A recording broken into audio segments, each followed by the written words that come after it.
Imagina que você é convocado para lutar uma guerra e quando você chega no campo de batalha, no fronte, você vê do outro lado os seus parentes e precisa combater com eles. Esse não é um vídeo sobre as eleições de 2018, embora qualquer semelhança com a realidade possa não ser mera coincidência.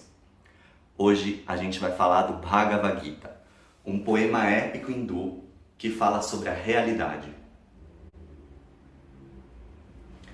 O Bhagavad Gita é um dos textos hindus mais conhecidos no Ocidente e ele conta a história de uma guerra que Arjuna precisa lutar. Quando ele chega no fronte de batalha, ele percebe que do outro lado, onde deveriam estar os seus inimigos, estão os seus primos. Arjuna é um guerreiro Pandava e a outra família, o outro sobrenome com quem ele tem que lutar, são os Kaurava. Arjuna conta com a ajuda de Krishna, que é uma divindade. Na verdade, na cultura dos Vedantas, ele é um avatar, que é uma coisa que no Ocidente a gente não tem uma plena compreensão do que é isso. Mas ele é como se fosse uma manifestação de um Deus ainda superior. Krishna conduz a carruagem de Arjuna e é um conselheiro dele. Quando Arjuna se depara com seus primos do outro lado do campo de batalha, ele diz para Krishna que não vai lutar. E Krishna, que é o seu conselheiro sábio, diz: você tem que lutar, isso não é uma escolha. A primeira lição do Bhagavad Gita talvez seja que muitas das situações que a gente precisa enfrentar são frutos de escolhas que a gente fez no passado. Então, Krishna vai mostrando, retomando a história para Arjuna e conta para ele como essa guerra chegou a acontecer e o quanto as decisões que ele tomou no passado o levaram para essa batalha.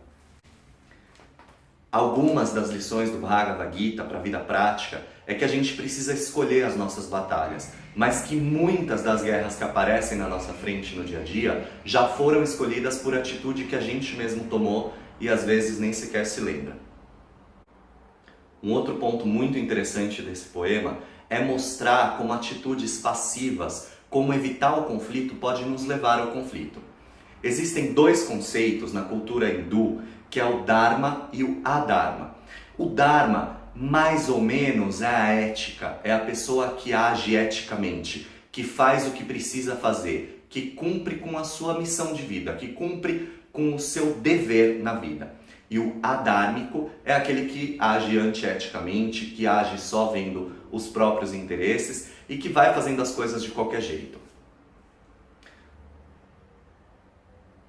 No poema tem um dos grandes inimigos, que é um dos tios, o pai desses primos Kaurava, que é o Duryodhana. O Duryodhana é esse tiozão do churrasco, que vai falando as coisas cheias de preconceitos, que vai agindo só em prol dos próprios interesses e vai colocando os filhos e os primos e vai colocando os filhos e primos uns contra os outros, os amigos, os inimigos, vai misturando todo mundo, sempre em busca de atingir interesses próprios. Mas tem também um outro personagem. O irmão de Arjuna, Yudhishthira, é aquele cara que sempre evita o conflito. E por sempre evitar o conflito e por ser muito correto, tentar sempre ser muito respeitoso, sempre manter uma paz, sempre manter uma ordem, ele acaba causando o caos sem querer. Sem querer, porque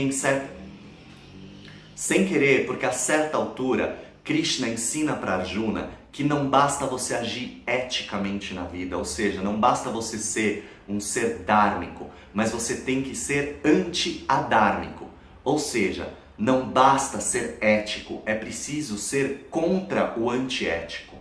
Não basta não ser racista, é preciso ser antirracista. É preciso lutar contra aquilo que não é ético, que não é dármico, que não é correto.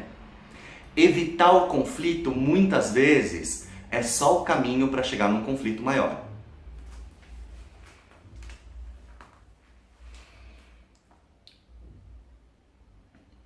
Essa história é uma parte do Mahabharata, que é um grande poema épico de gerações e gerações e gerações, e que vai contando toda a história da criação do mundo segundo a cosmologia hindu.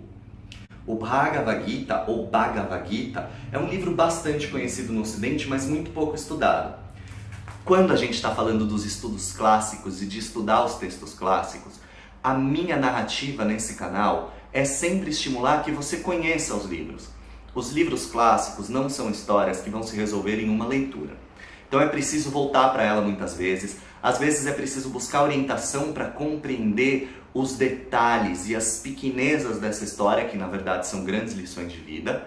E eu recomendo fortemente, para quem quiser se aprofundar no Bhagavad Gita, que veja os vídeos da Glória Arieira e que leia os livros da Glória e acompanhe um pouco do trabalho dela. É uma brasileira condecorada pelo governo indiano pelo seu trabalho da divulgação da cultura hindu e que conhece profundamente esses textos que ela mesma traduziu para o português. Voltando para a narrativa do Bhagavad Gita, ao longo dos 18 capítulos, Arjuna vai compreendendo tanto a história que o levou a ter que lutar essa guerra, quanto a necessidade de fazer uma guerra justa, de fazer um combate para que a sua família recupere o que é seu por direito. Os papéis familiares e os papéis sociais vão ficando muito claros ao longo da narrativa. Tem todos os estereótipos da família ali representados. Aquele primo que não quer causar conflito com ninguém e que acaba sofrendo e escutando tudo. Aquela pessoa que deixa para agir no último minuto e acaba tendo que resolver a situação. O famoso tiozão que vai ali falando as suas coisas, tudo de qualquer jeito, e causa um monte de problemas para a família e que leva a sociedade, o grupo, a gente está falando de família, mas a gente está falando de grupos sociais no geral, que leva o grupo para um conflito muito maior num futuro. A gente tem todas as pessoas ali. A gente tem aquela pessoa que fala alguma coisa que chama a atenção de todo mundo e que ninguém escuta. E todos esses papéis, quando você vai lendo a narrativa, você vai identificando pessoas do seu cotidiano e aprendendo a minimizar os danos dessas relações, que são muito amorosas, que são cheias de coisas boas e que têm os seus desafios, como todas as relações humanas. O Yudhishthira, que é esse primo, que na verdade é o irmão do Arjuna, que tenta evitar o conflito de toda maneira, ele tem uma fraqueza que é o jogo. O tio do Duryodhana, ele manipula alguns dados para fazer com que o Yudhishthira, na sua fraqueza, naquele seu prazer mais irracional, ele perca tudo, as suas terras, a sua família e o direito por lutar uma guerra justa. O tio determina que eles precisam passar 12 anos na floresta e mais um ano escondido antes que eles possam retomar o que é deles por direito. E depois de cumprir todos esses requisitos, quando eles vão pedir e reclamar o que é deles, o tio não dá. Uma parte importante do Bhagavad Gita é quando Arjuna pede os conselhos de Krishna. Isso é uma passagem importante dos Vedantas, que é pedir o conhecimento. Na cultura hindu, nenhum conhecimento é enfiado goela abaixo de alguém que não quer aprender. É muito importante você pedir para receber o conhecimento, você procurar um mestre, você procurar um professor, que hoje em dia pode ser abrir o Google e digitar a sua pergunta. Mas se você não vai atrás do conhecimento, ele não vem até você e entra na sua cabeça à força. O meu objetivo com esses vídeos é estimular a leitura de livros clássicos e contar para vocês que os livros clássicos podem levar anos para serem completamente lidos ou completamente compreendidos. Mas se a gente não der o primeiro passo, a gente nunca vai chegar no fim deles. Uma outra coisa importante é que esses livros eles nos abrem para uma cultura de autoconhecimento e de conhecimento do que a humanidade produziu muito grande.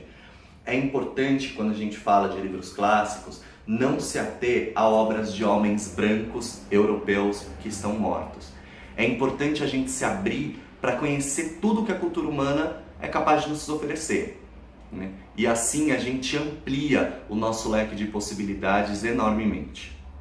Para algumas pessoas, o Bhagavad Gita é um livro religioso, mas assim como a história bíblica, ele contém uma narrativa histórica que, independente da sua religião, é muito importante a gente conhecer. Se a gente preserva essa história há tantos milênios, alguma coisa elas têm ali que a gente pode tirar delas, né? É importante saber que essas histórias clássicas, elas guardam a matriz do nosso pensamento, a matriz da nossa cultura. E quando a gente conhece essas histórias, a gente consegue conhecer melhor a nossa sociedade, a gente consegue entender as nossas ações e por que a gente faz algumas coisas sem pensar.